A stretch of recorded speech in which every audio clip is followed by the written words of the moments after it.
नमस्कार, राम राम सभी मेरे भाइयों को। तो स्टूडेंट्स और मेरे भाई सभी ध्यान से सुनेंगे कि भाई एयरफोर्स की जो नेक्स्ट वैकेंसी है उसका नोटिफिकेशन कब आएगा, कब उसका एग्ज़ाम होगा, उसके संदर्भ में हम आज इस वीडियो में बात करेंगे। और सबसे मोस्ट इम्पॉर्टेंट चीज़ ये है कि क्या नेक्स्ट वैकेंसी डिले होगी, डिले होने का क्या रीज़न है वो मैं आपको बताऊँगा।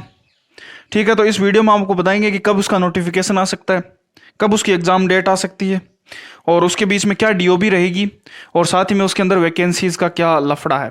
ठीक है, लेकिन एक साथ मैं आपको ये भी बताना चाहूँगा कि अगर ये वैकेंसी डिले हुई, ठीक है, तो ये डिले होके कितने महीने तक जा सकती है, डिले होने का क्या रीज़न रहेगा वो मैं आपको बताता हूँ। ठीक है, सबसे पहले अगर एक भी दिन का डिले नहीं होता है तो फिर क्या क्या रहेगा। देखिए, तो अगर एक भी दिन का डिले नहीं रहता है तो इसका जो नोटिफिकेशन है वो आपको या तो 15 या 20 दिसंबर के बीच में देखने को मिलेगा 2022, ठीक है, या फिर वो 15 या 20 नवंबर के बीच में देखने को मिलेगा। ठीक है, इन 2 महीनों के बीच में ही इंडियन एयरफोर्स का नोटिफिकेशन रिलीज होता है। ठीक है, तो इन 2 तारीख के बीच में ही होता है, तो आप इतना देख सकते हैं कि नोटिफिकेशन इसके बीच में आएगा। और एग्ज़ाम डेट देखिए, अगर नवंबर में नोटिफिकेशन आता है तो आपकी एग्ज़ाम हो जाएगी फरवरी के अंदर। ठीक है, 15 से 20 फरवरी के अराउंड आप अपनी एग्ज़ाम मान सकते हो। ठीक है, और अगर नोटिफिकेशन आता है दिसंबर में तो आपकी एग्ज़ाम होगी 20 से 25 जनवरी के बीच में। ठीक है, ये डेटा है वो मैंने पिछले जो सालों में जो एग्ज़ाम्स हुई है उसी के आधार पे मैंने उठाया है, ऐसा नहीं है कि मेरा कोई सोर्स है वो नहीं है। ठीक है, और डीओबी क्या है, डीओबी है इसकी 7/2002 और 11/2005। ठीक है, तो ये इसकी डीओबी रहेगी। अगर आपकी डीओबी इसके मध्य है तो आप इस एग्जाम को दे सकते हैं, आप इसके अंदर अपीयर हो सकते हैं। ठीक है, चलिए, तो वैकेंसीज है, वैकेंसीज इस बार जैसे इस बार 3500 वैकेंसीज हैं इंडियन एयरफोर्स के अग्निवीर के जो है, तो इस बार लगभग आप मान सकते हो कि 4000 से ज़्यादा ही वैकेंसी आएगी, इससे कम वैकेंसी नहीं आएगी। ठीक है, इससे 4 से 5000 वैकेंसी पक्का आएगी।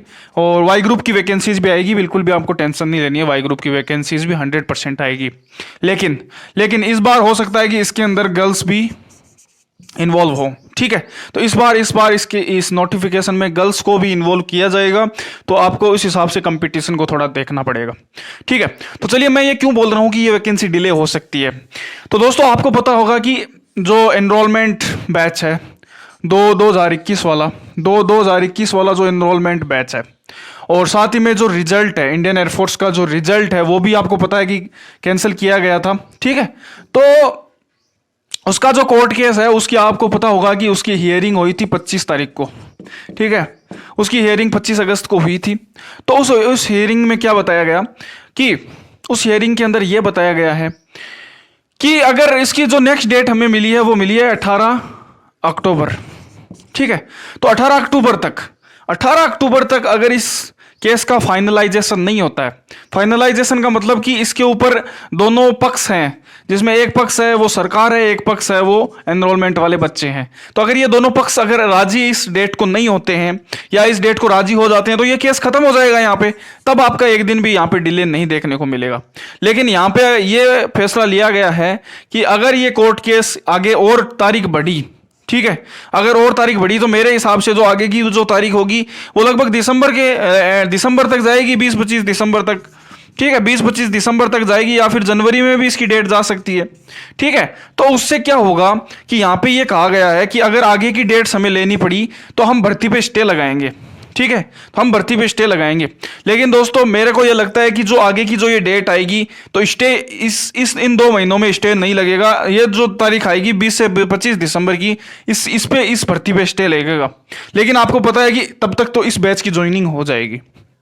ठीक है, तो इस कोर्ट केस को डिले करने का रीजन भी मेरे हिसाब से यही है कि इस भर्ती की ज्वाइनिंग करवाना। इस भर्ती की ज्वाइनिंग दिसंबर मंथ में हो जाएगी, इसकी नहीं, सॉरी, जो बैच चल रहा है, जो बैच चल रहा है उस बैच की ज्वाइनिंग हो जाएगी। ठीक है, मैं सॉरी, ये गलती से मैंने लिख दिया। तो जो बैच अभी चल रहा है जिसके मेडिकल वगैरह हो गए हैं तो उसकी ज्वाइनिंग दिसंबर तक हो जाएगी। तो अगर बाद में ये कोर्ट केस, लगभग इस कोर्ट केस को डिले करने का जो रीजन है वो मेरे को यही लगता है कि इस बैच की ज्वाइनिंग हो जाए पहले। ठीक है, उसके बाद में हो सकता है कि ये फैसला हमारे पक्ष में आ जाए। तो सबसे इंपॉर्टेंट चीज़ कि यार, अगर आप ये चाहते हो कि हाँ ये फैसला हमारे पक्ष में आना चाहिए, आपके बड़े भाई की ज्वाइनिंग होनी चाहिए इंडियन एयरफोर्स के अंदर, तो प्लीज़ इस वीडियो को लाइक ज़रूर करना। और अगर ये हमारे पक्ष में आता है तो इस बैच के बाद में, सॉरी, इस बैच के नहीं, जो अभी बैच चल रहा है, जो बैच अभी चल रहा है उसके बैच के बाद में हमारी ही ज्वाइनिंग होगी। ठीक है, तो ये मैं एक आपको आइडिया लगा रहा हूं। तो अगर ये ज्वाइनिंग अगर हमारी यहाँ पे ज्वाइनिंग होती है तो बाद में ये बैच जाएगा अगले उसके अंदर, ठीक है। तो ये बैच जाएगा तो बाद में भाई इसकी जो डीओबी वगैरह है वो भी बिल्कुल चेंज हो जाएगी। तो इसकी अगर ये डिले होता है तो इसकी डीओबी आप इस प्रकार से मानेंगे, ठीक है। तो ये इसकी डीओबी है वो बिल्कुल ही एकदम से चेंज हो जाएगी, आप समझ गए होंगे मेरी बात को, ठीक है। तो इसकी जो डीओबी वगैरह है वो एकदम से चेंज हो जाएगी, और साथ ही में ये जो डेट्स वगैरह हैं सारी चेंज हो जाएंगी। तो वही है, वैकेंसीज है, वैकेंसीज का भी बाद में कुछ अता पता नहीं रहेगा, क्योंकि इस बैच के अंदर भी वैकेंसीज कम से कम उन्हें 4 से 5 हज़ार वैकेंसी तो यहाँ लेनी पड़ेगी, क्योंकि यस 4 से 5 हज़ार वैकेंसी तो पक्का यहाँ से लेनी पड़ेगी। तो बाद में ये हो सकता है, और अगर ये केस अगर हम हार जाते हैं तो बाद में तो इस बैच की यथावत जो डेट्स मैंने बताई है वही रहेगी। तो आपको ये वीडियो बहुत पसंद आया होगा, एंड आपका कोई डाउट हो, आपकी कोई क्वेरी हो, आपका कोई सुझाव हो तो कमेंट बॉक्स में ज़रूर बताना। तब तक के लिए आप सभी को जय हिंद।